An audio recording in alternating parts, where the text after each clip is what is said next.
খালেদা জিয়ার স্বাস্থ্যের সবশেষ খবর জানাতে রাজধানীর এভারকেয়ার হাসপাতালের সামনে থেকে যুক্ত হচ্ছেন সহকর্মী নূর হোসেন। নূর, খালেদা জিয়ার স্বাস্থ্য সম্পর্কে আজকে কি তথ্য আছে আপনার কাছে? খালেদা জিয়ার শারীরিক অবস্থা নিয়ে আনুষ্ঠানিকভাবে সবশেষ ব্রিফিং করা হয়েছিল গতকাল বিকেলে।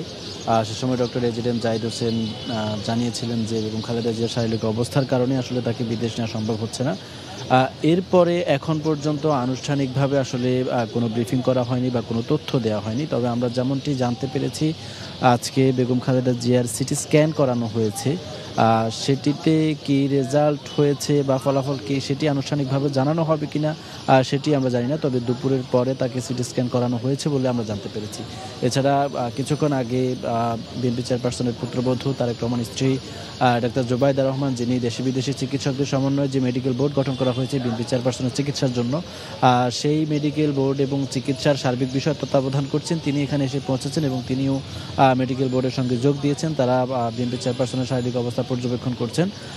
তবে তার শারীরিক অবস্থার কোনো ধরনের উন্নতি ঘটেছে কিনা অথবা অবনতি হয়েছে কিনা এই সব বিষয়ে আনুষ্ঠানিকভাবে বিএনপির পক্ষ থেকে অথবা বেগম খালেদা জিয়ার চিকিৎসক যারা রয়েছেন, তার ব্যক্তিগত চিকিৎসক ডক্টর এজিএম জাহিদ হোসেন, যিনি নিয়মিত ব্রিফিং করেন, তাদের পক্ষ থেকে কিছুই জানানো হয়নি। যেই কারণে আমরা আসলে বলতে পারছি না তার অবস্থা এখন ঠিক কোন জায়গায়। যেমনটি তারা আগে বলেছিলেন গতকালকে, তার শারীরিক অবস্থা যদি ঠিক হয় বা কিছুটা উন্নতি হয় এবং সেটি দীর্ঘ যাত্রার জন্য উপযুক্ত হয়, সেক্ষেত্রে মেডিকেল বোর্ড সিদ্ধান্ত দেবে তাকে উন্নত চিকিৎসার জন্য লন্ডন নেওয়া হবে এবং লন্ডন নেওয়ার জন্য আনুষঙ্গিক যে প্রস্তুতি রয়েছে সেসব প্রস্তুতি সম্পন্ন করা হয়েছে।